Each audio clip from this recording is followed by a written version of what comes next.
Hey guys, welcome back to Ironside Ranch. It has been a bit since we did a video. Mandolin and I were actually out of town. We went to Scotland and to England and to Ireland, or actually we didn't make it to Ireland, but went over to the UK, spent 2 weeks over there. So we've been on vacation. Obviously didn't want to post a lot of that on YouTube, or anywhere on social media for that matter until we got back. That's why the videos have been a little bit lax lately, but we'll be back on track doing our normal 2 videos a week here, starting with this one here. Now while we were gone, my mother used some of our cast iron cookware, and when she used some of our cast iron cookware, she actually, not exactly sure what she did, but she screwed up the coating on it. So for those of you that are getting ready to move off grid or whatever it is, or just trying to enjoy the ranch life, or just like cooking with cast iron, you have to season your cast iron pan. So I'm not a chef. I worked as a sous chef for a long time. I am not a cast iron expert. This is how I season cast iron pans. This seems to work really well. So we're gonna get it nice and dry here. We just washed everything, just cleaned them all out. We got the stove on. We're just gonna get these nice and dry. I'm gonna pop over here, get the oven preheated to 375, and then we'll get this going. So we've got our pans completely dry. Everything's nice and clean. We got any little bits of food particles off of them, and now we're gonna go ahead and we're gonna get these ready to go.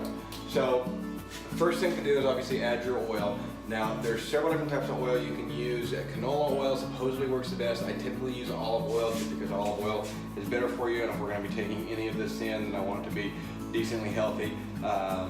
Just from my experience, it doesn't seem to make that much difference from a practical standpoint. I'm sure there's somebody that can argue with that, but from a practical standpoint of the everyday household cook, it's probably not going to make any difference to you. So pour a little bit in here, and then we're going to get this nice rubbed around in here. Get a nice even coat. We don't want it real thick. If you get this too thick, your coating will flake off. You want it just to get absorbed into the pores. We're going to go ahead and coat the outside too. That way we get some rust protection on the outside, and make sure that we're not having any issues, especially living down south. We have a lot of humidity. So we'll set that over there, and we warmed up the skillets before doing this, just to get the skillets nice and temperature to open up those pores a little bit. You don't have to do that. It does seem to work a little bit better if you do, but the same thing over here to this one. We're just going to go ahead and rub that in there and get it all the way around. And like I said, just a nice thin coating. We don't want it too thick. One of the biggest issues that you'll do is you'll make it really thick, thinking more is better. And in this instance, less is more. It's better to do multiple coats. Just like painting, it'll build up over time. But as a general rule, you're just trying to get those pores to open up and get it to fill those pores. And there's a chemical term for it. I forget what it's called, but basically, after it cooks, it'll harden. And that's what creates that surface. And so that's all we're trying to do. And so we've got it real nice thin coating on this. We're going to set this in the oven, 375 degrees for 1 hour. We're going to put them upside down. Don't open the oven door, just turn it off at the end. If you open it, you're typically going to get some smoke billowing out of there. So don't panic about that, it's not uncommon. And we'll go ahead and get these in there. And then I'm going to show you how to maintain one here in just a second that's already seasoned. It reminds me I'm in desperate need of cleaning my oven. Mom did clean my stovetop pretty well though, thanks Mom. So now we'll take this one. This one is moderately seasoned. Could use a whole new coating, honestly, in the oven. We're not going to do that right now, just for demonstration purposes. And all we're going to do, we're going to get this up to a pretty high heat. So this is electric stove, so 7, 8, or high being my 3 top ones. I'm going to set it on a 7 right now. And right now we're just going to let it get up to temperature. And again, we're coating it the exact same way. Nice thin coating on all sides, all the way around, making sure we've got good coverage, and that all those pores that are going to open and expand, that we're going to get lots of it in there. Again, we're coating the outside just to keep our pans in good shape, keep them from rusting or collecting food on the exterior of it, which they will as you spill food over. All we're going to do to this is we're going to let this get nice and hot. And once it starts to smoke, that's when we're going to turn it off and let it cool down. Once it starts to smoke, it's going to get a nice crystallize on that very bottom layer. We can rub the rest of the oil around. At that point in time, it still will be kind of juicy, but then the next time you use it, it's going to be ready to go. If you wait a long time between your uses, you need to make sure and cook it first, because you need to cook off any of the rancid oil. So you're going to want to make sure that you get it up to really hot. Even if you don't do that, cast iron cooks better if you get it really hot, and then add your oil, get your oil to temperature, and then add whatever food it is that you're putting in there. Cast iron will stick. It'll always stick. We're just trying to reduce that as much as possible. When you cook with cast iron, when you cook meat, you're gonna have issues where people think that you're burning the meat. Cast iron is a great searing pan, and so what it's going to do is it's going to sear that meat, and then once it gets up to temperature and gets cooked correctly, it's going to release that and release that meat. And that's how you know the meat's been cooked on that side as good as it's going to get with the heat, is when that meat no longer sticks to the pan but actually releases, and you'll just be able to flip it right over. Eggs are about the hardest thing to cook on cast iron, and the trick to that is getting it up to temperature, up to the right temperature, not too hot, not too cool, and making sure that your oil is up to temperature as well. And if you do that and you're patient with it and you let it get up to temperature, you'll have a lot easier time cooking. If you don't, if you try to just make it or crack the eggs in when it's still cold, they'll stick every time, and you'll never get past it. So make sure you got a good, nice coating of oil that's up to temperature, and make sure you got a good cast on there, a good coating on there from that oil that we're putting on there to season it. Okay, so what's happening now is a lot of that oil has gotten really hot, so it's moving around. You're getting a little bit of a cooling in there. So again, we're going to keep spreading that around. We're starting to see that smoke come, starting to really see that. So let me go ahead and turn that off. If you're using a gas cooker, you can leave it on a little bit more or turn it down low.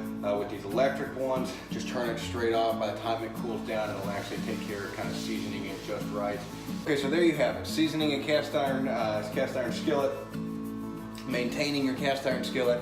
When you clean these guys, so the important thing to clean these is you don't want to use soap and water. Soap and water tends to corrode on that surface that you just spend all this time creating in there. So, and it seems kind of funny when you're talking about food prep and you're not using soap to clean it, but it really does, and it really can break that down. If you think about it from an electrical standpoint, soap is a degreaser, and it's designed to take that grease off, or those fats, and that's exactly what you don't want it to do. Now, it takes a lot of scrubbing for soap to get that. That's a pretty, that coating is on there pretty good, but it does do it. And so the best way to use salt. Pour salt in it. That's abrasive enough that it'll scrape up the food, but it won't get your coating off there. Pour a little bit of salt in there. Take your take a rag or whatever it is, and then just move that salt around in there. It'll scrub the food particles right out, get it nice and clean. And then you heat it up again. It kills any of the germs. Put your olive oil or whatever oil you have back in there, and that'll be all ready to go. So the next thing we're going to do before we wrap this video up is we're going to show you guys how to season and cure your wood cutting board. If you're like me, I like to cook. I like using a wood cutting board. Just something about it feels better. There's various reasons. Some people think that plastic hurts them in plastic cutting boards, but I just like wood cutting boards. They look nice, and they tend to feel better, but they do require a little bit of maintenance. So let's step over here to the cutting board, to our little prep station, and we'll go over how we prepare. So first thing we'll do, we'll make sure it's nice. We've got a nice clean surface. Everything looks good on there. This one, I've kept this pretty well oiled, so it's not going to take a whole lot. But we're going to do is dog's distracted me. What we're going to do is we're going to use some mineral oil. So I just get mineral oil from Walmart, and you can find it in the pharmaceutical section. See, it's a laxative. But I use it for my cutting board.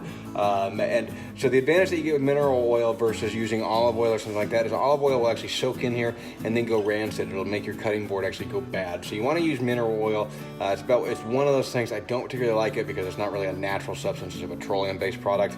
But it's about the best thing that you can really do with this. So you can't hardly use too much. Just realize the more you use, the longer it's going to take to soak in. When you're first getting your cutting board, it's going to take quite a bit, and it's going to be your cutting board's going to be pretty thirsty, and that's okay. So you just take your time with it, and like I said, you can't over oil it. It's just virtually impossible to over oil it. This will keep the water from soaking in, especially if you're chopping vegetables and stuff on there. You can see over here in the corner where I got this little itty bitty crack. That crack came from water on the countertop that I didn't realize was there, and it soaked underneath the cutting board and got into it and actually warped it just enough to crack it. So eventually here we're going to try to fix that if we can, but let's go ahead and get that so you can see that's now nice and shiny. Now we'll go ahead and do the sides of it as well. We're going to come down here and then we'll work our way around.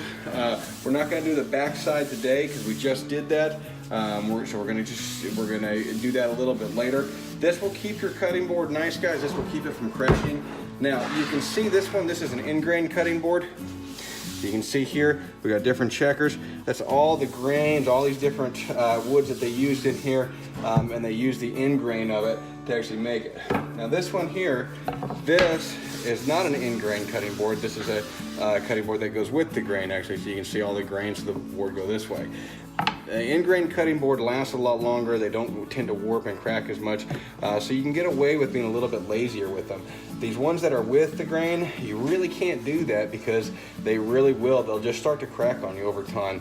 They'll get enough water from the air and from the juices that you're cutting on it, from whether it be from a tomato that's leaking out or whatever it is, and you'll start having some issues with it cracking. So these ones is a little bit more important to make sure you're keeping them oiled. If you do this, your cutting boards will essentially last indefinitely. If you fail to do it, they have a shelf life on them, just like anything else that you don't maintain. Okay, so your time frame for doing this. How often do you want to do this? So when you first get a cutting board, it'll be pretty dry because it won't have been treated or maybe treated one time, so it won't have a ton of oil in it. And it'll need to soak up some. It'll be a pretty thirsty cutting board. Like I said, you can't over oil it, so get as much on there as you can and really get that oil worked in there. But you want to do this about once a week when you first get the cutting board. After you've had the cutting board for a little while, you can change that pattern up a little bit, and you can do it about once every month. Once you've had the cutting board for a year on that rotation, then you can move it to about once every 6 months and it should be just fine. This one I let go too long, and so both these I did, and so we're kind of playing catch up now, really trying to get them oiled really well. So that's not what you want to do. You want to just do a little bit every once in a while, not a lot all at once. So that's not the ideal way to do it, but you can see it makes them last a lot longer. I've had these ones for years. Well, this one I haven't. This one's a new one, but this bottom one I've had for many, many years, and other than that little crack, it's in great shape. So it really does make your cutting boards last a lot longer. Okay guys, so I know this is kind of a homesteading channel, and so people are wondering why we're doing cooking stuff on here. And it's because cooking is actually a skill that is very important. You have to learn how to prepare animals that you're butchering. You have to learn how to prepare vegetables that you've grown in your garden. So cooking is a very, very important skill, and it's one that I think everybody should try to develop to at least some semblance of being able to create a meal that you can be proud of, that you can enjoy, and that is healthy and beneficial to you.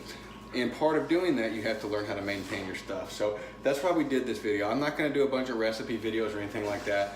We'll do a few canning things and kind of go over some canning basics and stuff like that. But for the most part, that's not what I want this channel to be about. But I do want to make sure that we have that kind of baseline established in there for us. So if you guys like this type of content, or you want to learn more about some of the homesteading stuff, or you just want to follow along, because remember, we are moving from this house, and we are truly going off grid to a looks like a 150-acre plot if we can get this contract worked out. So once we get this place sold, it'll be on the rise to move. But so if you guys like that type of stuff, please subscribe to the channel. Just click below, hit that little bell icon. That way you get the alerts from YouTube when we post new videos. Follow us on Facebook. My wife does do blogs on there. We post all our videos on there, and we post any updates to the ranch. Plus you get cute little pictures of the dogs and whatever. So anyways, just check us out. It's Ironside Ranch LLC on Facebook, and then IronsideRanchLLC.com. If you want to head over to our website and see any of our content over there. We do try to keep that updated, and we've got a lot more coming there. Thanks again for watching.